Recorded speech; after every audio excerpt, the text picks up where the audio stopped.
Assalamualaikum warahmatullahi wabarakatuh. Perkenalkan, nama saya Halda Distri Salsabila. Saya mahasiswa dari Universitas Islam Negeri Saifuddin Zuhri Purwokerto. Jurusan saya Pendidikan Agama Islam. Saya di sini akan menjelaskan mengenai bahaya ekstremisme. Nah, sebelumnya kita akan membahas apa itu ekstremisme. Ekstremisme secara umum itu merupakan sebuah doktrin yang ada pada diri sendiri maupun pada orang lain, yang dapat meliputi indoktrinisasi politik, agama, maupun ras. Dalam upayanya, orang yang berpedoman pada paham itu akan melakukan segala cara untuk dapat mendiskriminasi seseorang. Jadi, ekstremisme merupakan sebuah paham atau kepercayaan yang kuat terhadap suatu hal yang melebihi batas kewajaran. Ekstremisme sendiri itu lekat hubungannya dengan ancaman diskriminasi terhadap sebuah hal yang memiliki perbedaan mencolok. Nah, biasanya orang tersebut itu cenderung merendahkan budaya, ras, dan agama yang dianggap tidak sesuai dengan pemahamannya, yang mana hal tersebut itu cenderung menentang hak asasi manusia itu sendiri. Nah, ekstremisme juga seringkali muncul sebagai wujud fanatisme atau gerakan keras.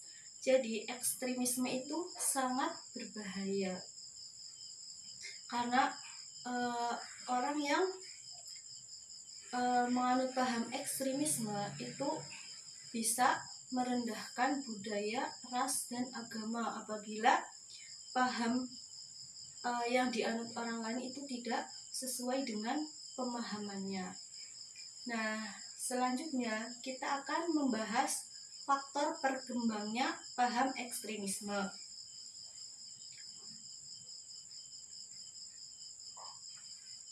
Pemahaman mengenai paham ekstremisme itu ada beberapa faktor berkembang. Faktor perkembangannya itu tidak mungkin apabila tidak dilatar belakangi oleh adanya beberapa faktor, yang mana faktor pendorong berkembangnya paham ekstremisme itu bisa berasal dari faktor internal dan faktor eksternal. Nah, faktor-faktor tersebut yang mendorong berkembangnya paham ekstremisme di kalangan masyarakat, yang pertama itu disebabkan karena munculnya propaganda ekstremisme melalui internet. Jadi, internet itu merupakan sebuah wadah yang dijadikan sebagai ajang menyuarakan pendapat, baik pendapat individu maupun pendapat kelompok. Internet seakan memiliki berbagai fungsi yang bermanfaat bagi para penggunanya. Namun, seringkali manfaat internet tersebut bisa disalahgunakan oleh para oknum yang tidak bertanggung jawab. Nah, jadi paham ekstremisme, salah satu faktor pendorongnya yaitu karena munculnya propaganda melalui internet, propaganda ekstremisme melalui internet. Jadi apabila kita melihat internet, mencari apapun yang ada di internet, kita harus lebih berhati-hati dan lebih bisa memilah-milih apa yang ada di dalamnya. Kemudian yang kedua yaitu adanya berbagai teknologi yang memudahkan untuk berbicara dengan sesama penganut ekstremisme.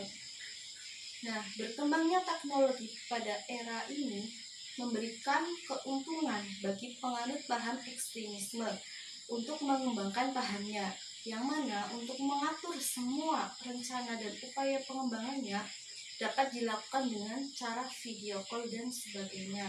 Jadi, apabila ada orang yang sudah menganut paham ekstremisme, dengan adanya teknologi yang bisa memudahkan orang tersebut dalam merencanakan dalam pemahamannya itu akan lebih memudahkan orang yang memiliki paham ekstremisme karena teknologi. Kemudian yang ketiga yaitu karena pemikiran yang tertutup. Perkembangan paham ekstremisme sendiri juga diakibatkan karena tertutupnya pola pemikiran seseorang mengenai perbedaan, yang mana beberapa orang itu berpendapat bahwa perbedaan itu harus diatasi dengan kekerasan dan dibumi hanguskan. Para penganut paham ekstremisme itu memiliki kecenderungan untuk memandang bahwa semua yang ia lakukan adalah yang paling benar, sehingga muncullah rasa untuk menganggap remeh sebuah hal yang tidak bersesuaian dengan yang dianutnya. Jadi faktor yang ketiga ini disebabkan karena pemikiran yang tertutup. Nah, jika kita ingin pemikiran kita tidak tertutup, maka kita harus banyak-banyak belajar.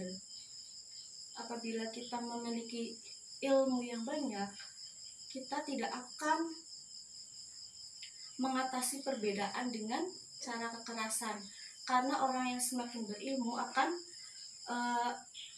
melakukan segala sesuatunya itu dengan bijaksana, tidak dengan kekerasan. Nah, mungkin itu saja yang bisa saya sampaikan pada video kali ini. Nantikan video selanjutnya yaitu mengenai ciri-ciri ekstremisme. Sekian yang dapat saya sampaikan. Terima kasih. Wassalamualaikum warahmatullahi wabarakatuh.